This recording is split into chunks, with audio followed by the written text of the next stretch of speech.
Mandalorian, Season 3, Episode 7, The Spies. Man, there's a lot of symbolism in this episode. Let's talk about it.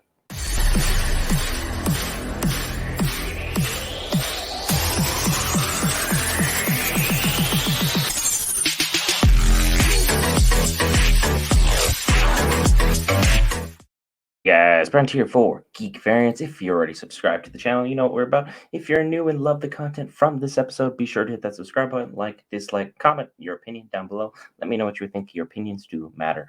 Look, this whole series has finally started coming to a head. A lot of people, I've heard a lot of complaints. A lot of people like, this is Star Wars, this isn't good.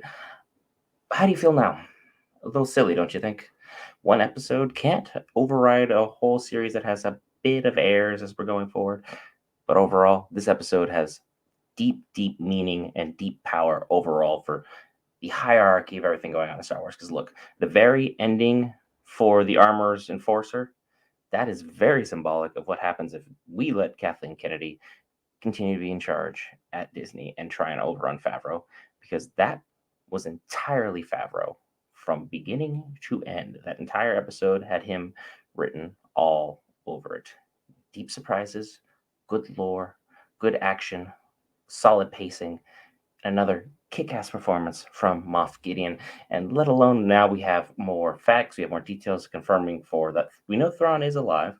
We know that Thrawn is involved in a top secret project, let alone the Shadow Council, if you will, is now involved in a Project Necromancer. So that's pretty interesting in of itself. I'll have to divvy up a little bit of my time, try and figure out what kind of pieces were left on the board during this timeline to get things where they are. And the fact that Moff Gideon not only was jailbroken, ended up on Mandalore, ended up hidden from everybody else, including the three people who originally led them to the Forge. And now he's had this whole militia, this whole military base for the Empire built up within the confines of Mandalore. That is a coup de grace move. That is a power move. That is something you absolutely would expect from Moff Gideon. He pulls no punches, takes no prisoners, other than Din Djarin, which is something that was kind of thrown under now that we have everything going on. It'll be interesting to see how Bo, the Armorer, and Grogu will try and get things back together. I'm assuming Grief Karga will come into play at some point in time to try and get all the necessary pieces in place to regain him, because they have to realize how important he was, because you saw it during all that hallway scene. He was being a bit reckless, but he was leading the charge. He was 100% in control of everything that was going on. He was knocking him down. Bo-Katan would finish. He'd knock down. Bo-Katan would finish.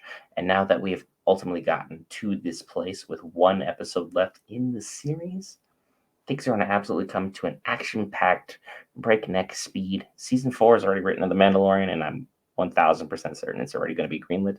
The viewership and the numbers are there. The story is there. As long as we have Favreau and Filoni at the helm for Star Wars, we will continue to do great things. The longer that we have Kathleen Kennedy poking around, the worse this is for all Star Wars projects. The less interference we are getting, the better.